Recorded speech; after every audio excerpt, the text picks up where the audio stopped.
Day 146 of a screenwriter's journey. Relatively brief. Let's see what happens today.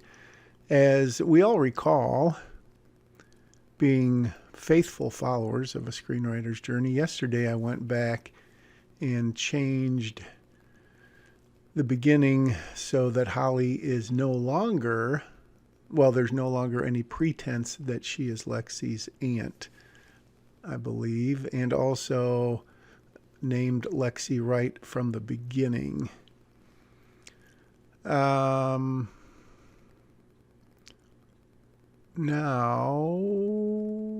we're at the house, and Holly has introduced the idea of coming over to see Lexi once in a while.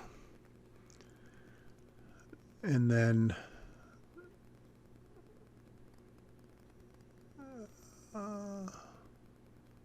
well, I do still have McNeil in there. Oh, no, that's before. So McNeil, all right, so they arrive, and I think, I don't know when I added that child welfare worker, but I looked it up, and obviously, I mean, it was silly of me to think that Holly would just drop the little girl off, or Lexi, whatever, off. And so how it typically works, from what I understand, is that there's a child welfare worker, and in fact, Holly probably typically wouldn't be in there. They would take her to the foster facility, whatever. They would process her, get her in the system, and then they would take her to this house. So obviously there has been some parts skipped over, but that's typical. You're not going to show everything that happens. So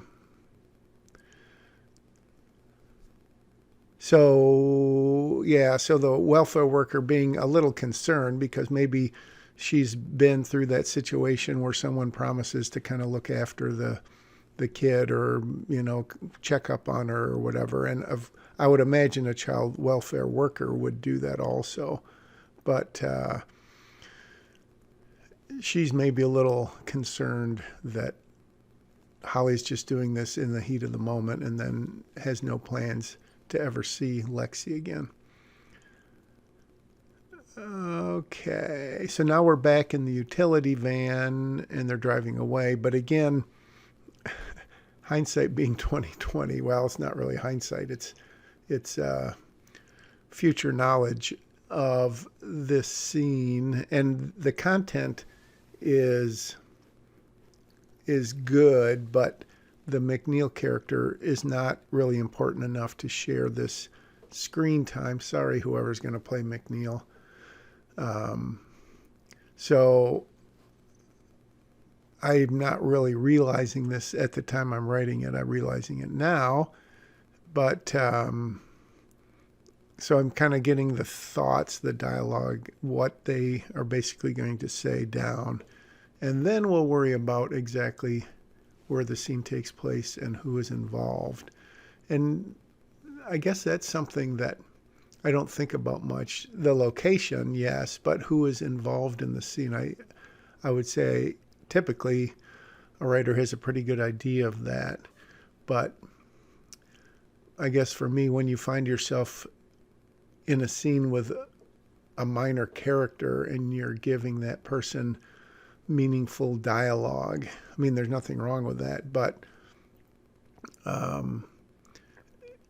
if they're only going to appear in one scene, I mean, when you think about it, I guess I'd have to give it some thought.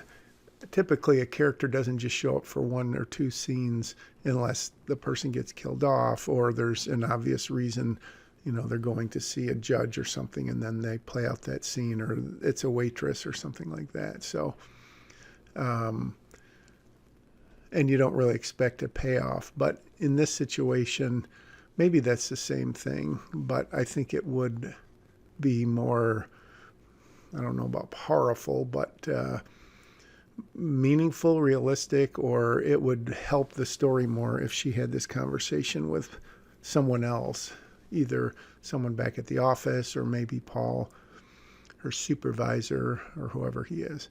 So that's kind of what I'm thinking here.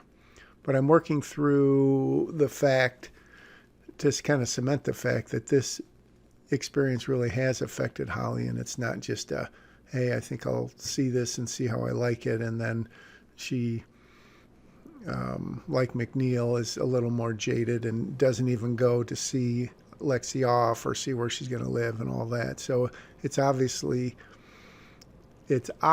or it should be after this, that she is sort of getting emotionally invested in Lexi in this situation. So quick day, made a little progress, probably wrote that before work. And now I'm off. See you tomorrow.